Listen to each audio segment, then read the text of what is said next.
Bist du ein Widerstandstyp? Löst das irgendwas in dir aus, das Wort Widerstand? Wirst du dann ganz kribbelig?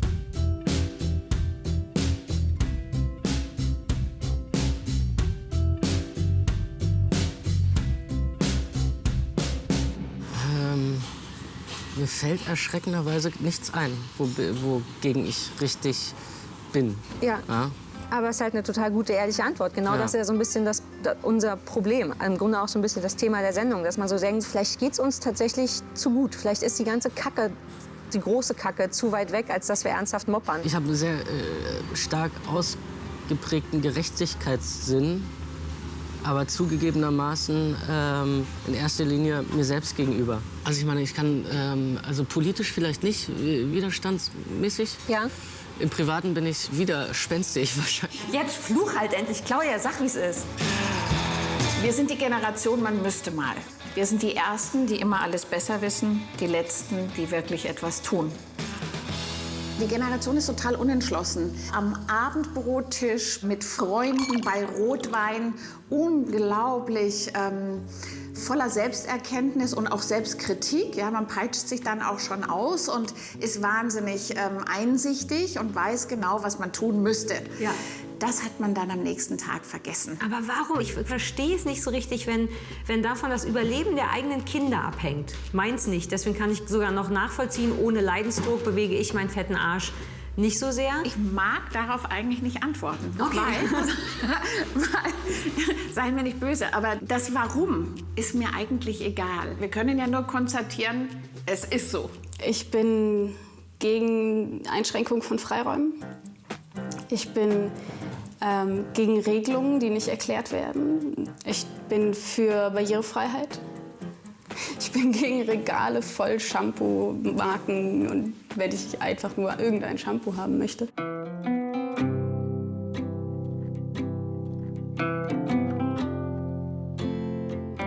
Ich glaube, das Private ist politisch. Das bedeutet eben auch, welches Shampoo ich kaufe, ist politisch. Dass ich mir dessen bewusst sein muss, dass meine Handlungen Auswirkungen auf meine Umwelt haben. Wir neigen immer dazu, schnell zu sagen, es passiert ja gar nichts, da ist überhaupt nichts unterwegs. Aber wir übersehen, dass es doch auch viele Initiativen gibt, was zu verändern, was anders zu machen.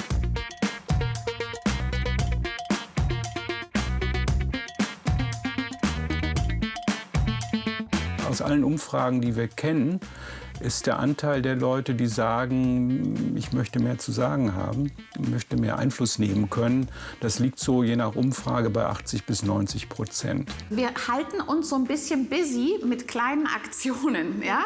Müll trennen, super, ganz, ganz dufte. Wenn man zum Ökostrom gewechselt hat oder beim Bio-Supermarkt war, dann hat man auch die Freifahrtscheine für alles. Ja? Dann kann man auch ein SUV kaufen. Also es gibt sicher Formen des Ablasshandels, die wir alle betreiben nach dem Motto, wir lassen uns unseren Protest auch ein Stückchen abkaufen. Das kann man abwerten.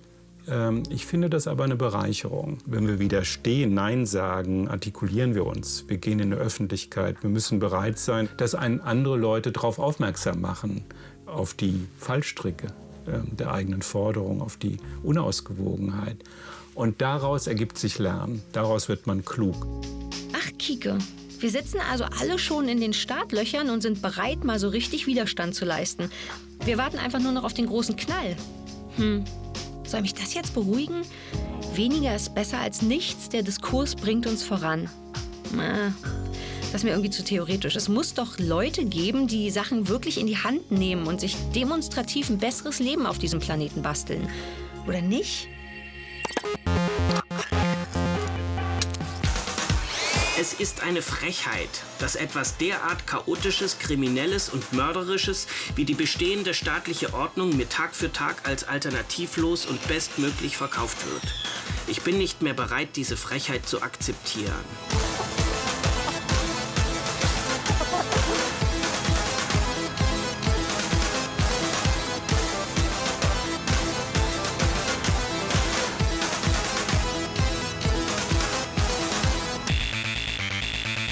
Matthias ist Filmemacher und Drehbuchautor, ist Aktivist und Betreiber einer Kneipe.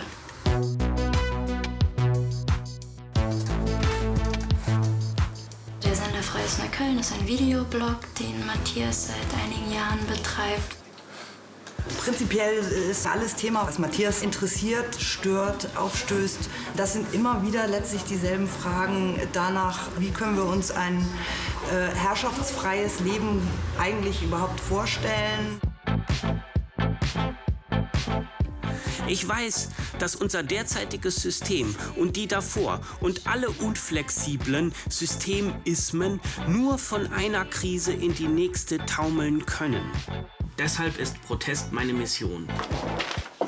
Matthias ist aktiv in dieser Global Change-Bewegung, wie man so sagt, oder Prozess. Viele kennen das unter dem Namen Occupy. Und er macht eben auch Internetserien, so wie gerade Agora Tutti. Das ist keine Bewegung, das ist ein Prozess, aber egal. Und deswegen machst du dich selbst zum Sexismusopfer, ja? Eine lustige, ziemlich trashige kleine Serie. Aber die hat natürlich viele dokumentarische Aspekte, weil wir eben gleichzeitig auch Teil dieses Prozesses sind.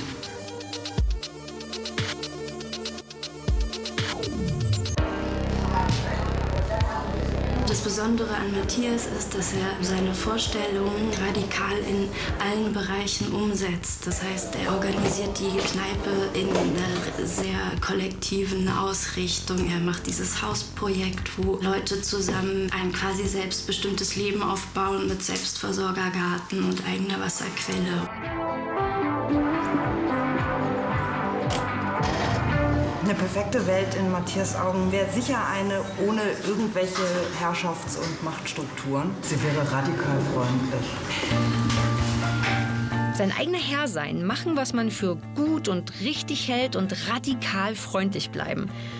Das klingt natürlich jetzt gegen die Probleme der Welt eher so ein bisschen klein und egal. Aber wenn wir alle mit gutem Beispiel vorangehen würden, dann könnten wir alle Helden sein. Das gute alte Schneeballprinzip. Ach, klingt schon fast nach einer perfekten Utopie. Ich möchte mich jetzt hier gar nicht so als Held darstellen. Ja, aber ich möchte dich gerne als Held darstellen. Danke, aber ich bin nicht so. Ich habe ja nichts verändert.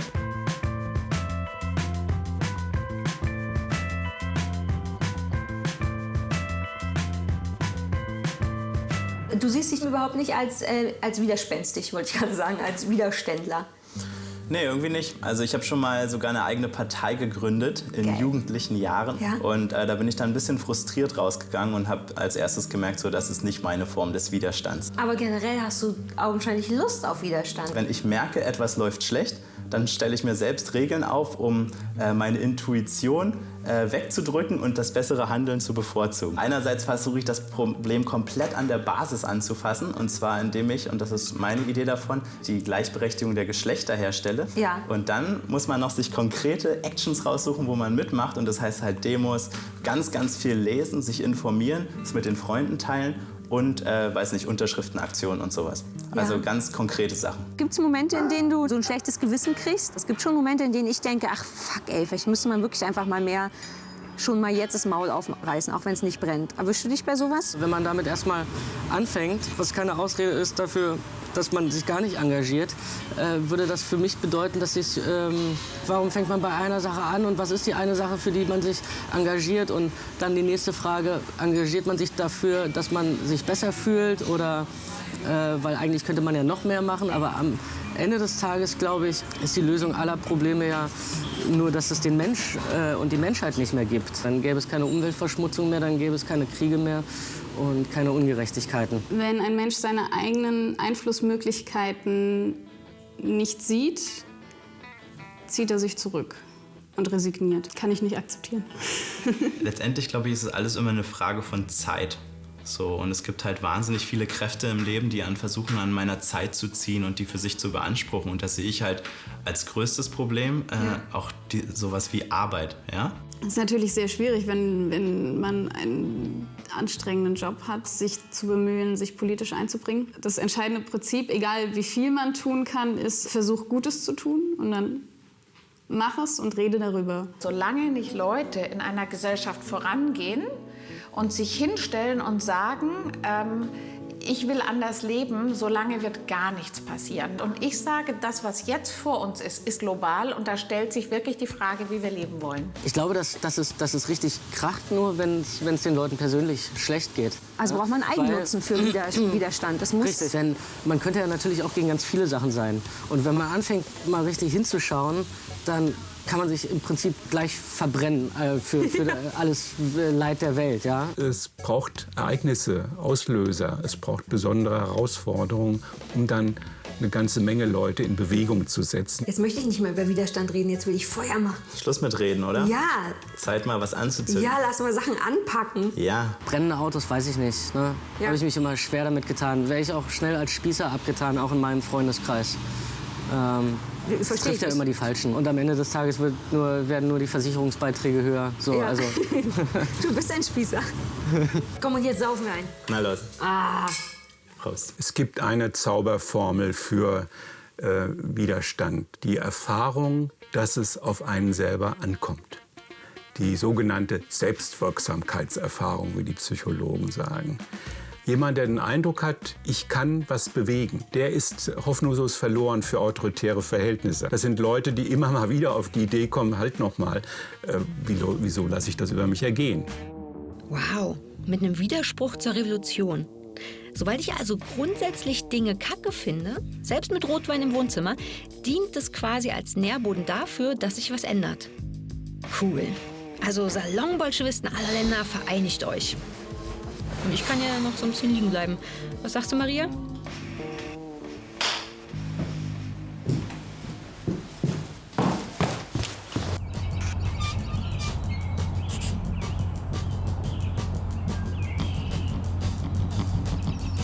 Ich glaube, allgemein etwas ohne Fehler ist nie möglich. Also Fehler gehören einfach dazu. Wenn man von vornherein so einen Superman darstellen will, wie wieder vielleicht jetzt Gutenberg, dann geht das in die Hose am Ende.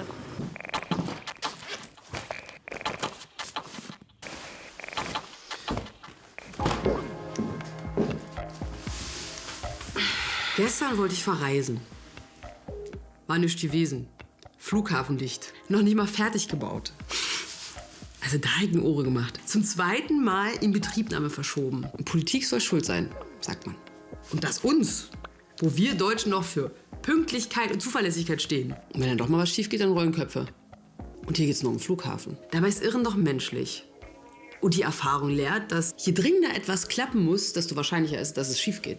Warum nehmen wir den Schmerz also nicht einfach an und machen lieber lauter kleine Fehler und lernen daraus, um das Malheur am Ende zu vermeiden? Sollten unsere Politiker also viel mehr Fehler machen? Aus Fehlern kann man lernen und deshalb bräuchten wir eigentlich in Deutschland eine andere Kultur im Umgang mit Fehlern.